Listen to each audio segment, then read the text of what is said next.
Você vai aprender física, eu garanto.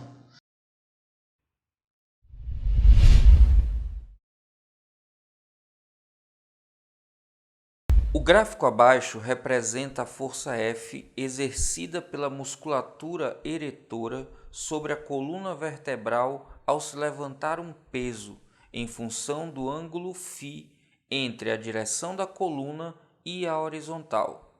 Ao se levantar pesos com uma postura incorreta, essa força pode se tornar muito grande, causando dores lombares e problemas na coluna.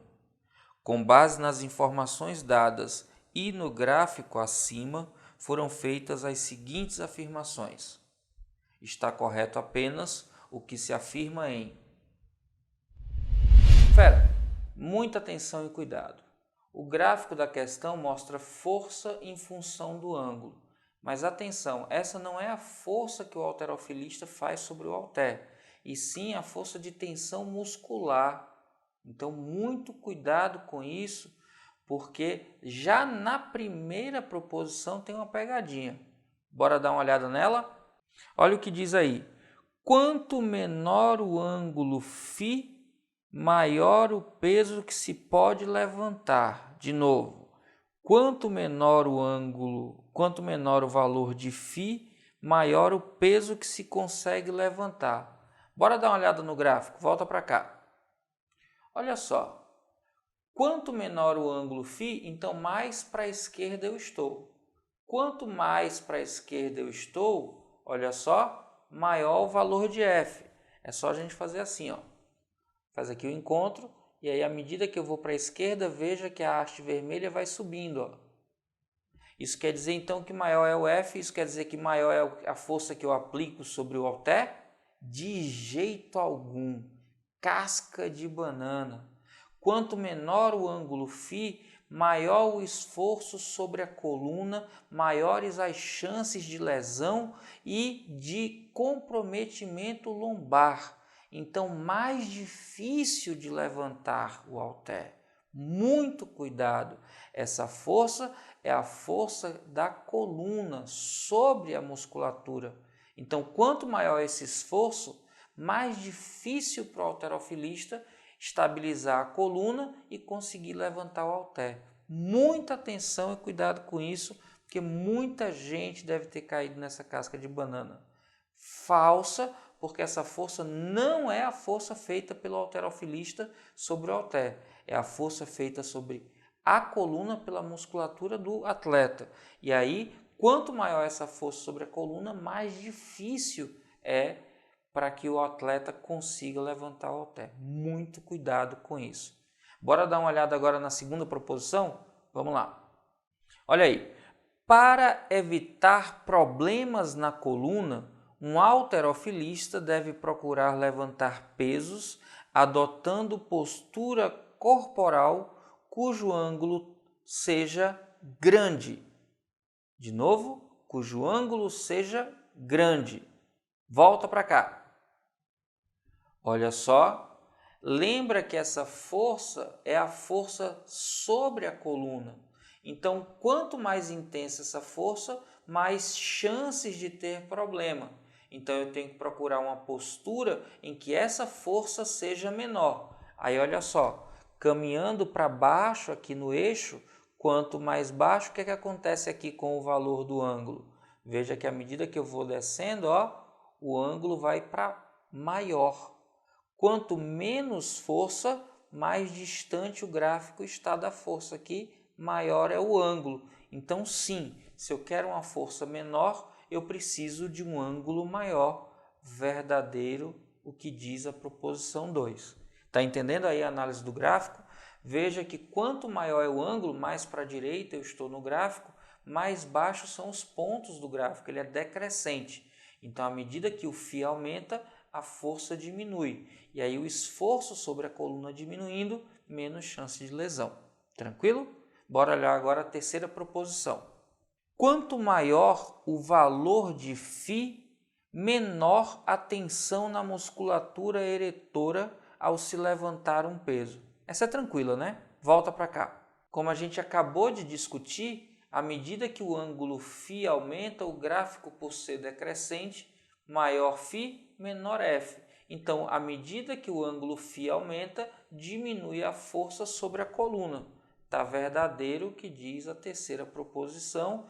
E estando verdadeiras a 2 e a 3, quando ele pede é correto afirmar apenas o que está em 2 e 3, a alternativa que diz isso para a gente é a da letra E de eita poxa, coisa fácil. Fácil quando a gente sabe analisar corretamente o gráfico. Tranquilo? E aí, fera, já merece seu like? Então cai matando aí nesse like e já sabe, se tiver dúvida, deixa nos comentários que eu respondo.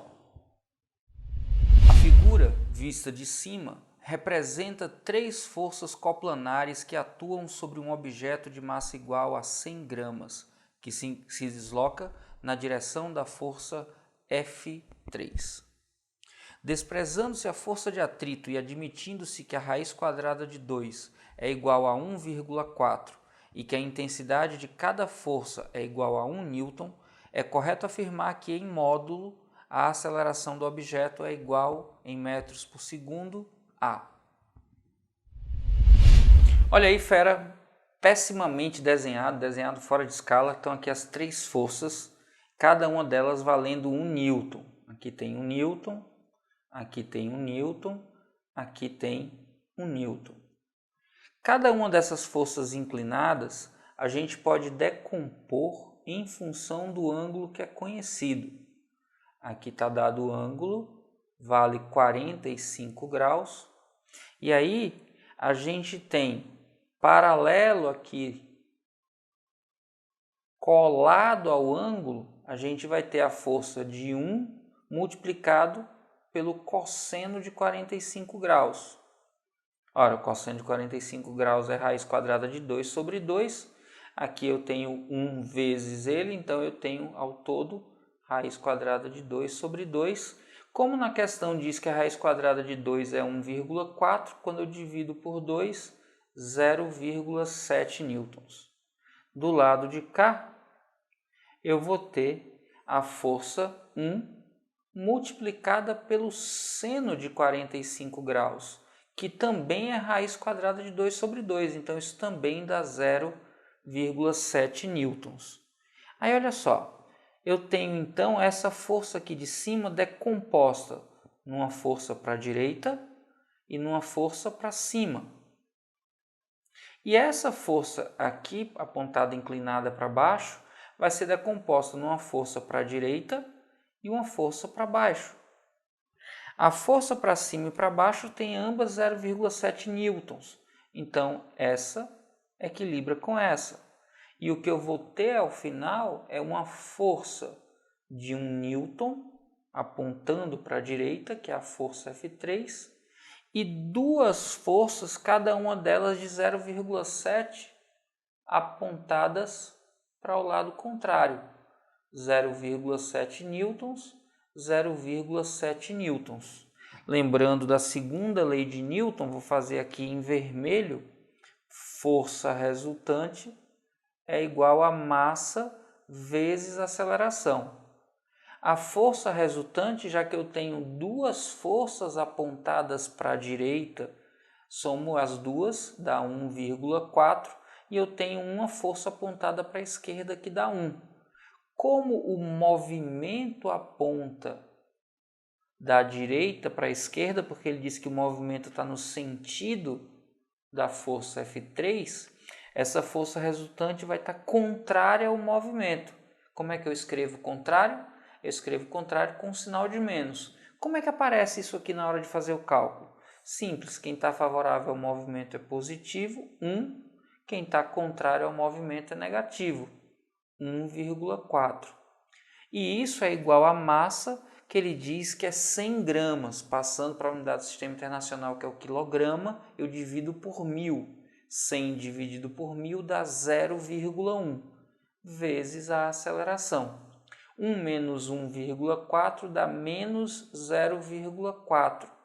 Isso é igual a 0,1 vezes A. Como eu tenho 0, uma casa decimal de um lado, 0, uma casa decimal do outro, eu posso simplificar esses zeros aqui, ó, e a aceleração vai ser então igual a menos 4. Como ele pede o módulo da aceleração, o módulo da aceleração é igual ao módulo de menos 4. O módulo de menos 4 é igual a 4 metros por segundo ao quadrado. Então, o módulo da aceleração, que é o que ele pede na questão, é igual a 4 metros por segundo ao quadrado. E a alternativa que diz isso para a gente é a da letra C. C de coisa fácil, tranquila. Decompunha cada uma das forças, fazia o cálculo da resultante e usava a segunda lei de Newton. Simples assim.